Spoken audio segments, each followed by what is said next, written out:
detail from Tony Abbott, did we? No, he didn't, Amelia. It sounded more like a campaign speech than a budget reply, though there were some clever lines. Tony Abbott went through some policy directions, not necessarily new, like a $1 billion promise to cut red tape for small business and increasing the education rebate, but it was really rhetoric over substance. It may have been politically clever.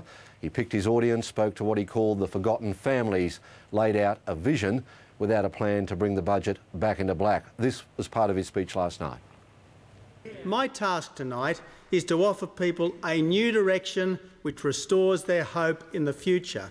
It's not to detail an alternative budget, but to set out an alternative vision so that the Australian people can be confident that their government need not always be as weak and directionless as it is right now.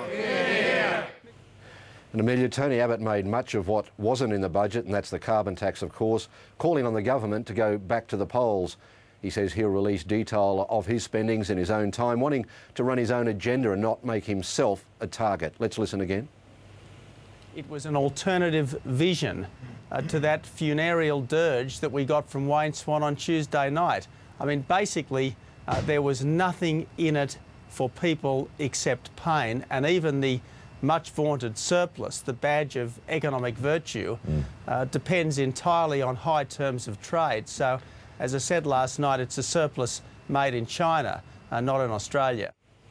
Lane, how has the government reacted to all of this? Very predictably, Amelia, they attacked him for a lack of detail and leadership. Let's hear from Finance Minister Penny Wong. And he failed the most fundamental test of all, to outline how he would return the budget to surplus. In fact, he did not even commit to it. He talked about forgotten families, but he forgot how to return to surplus. Tony Abbott had one job tonight, to balance the books, and he couldn't do it.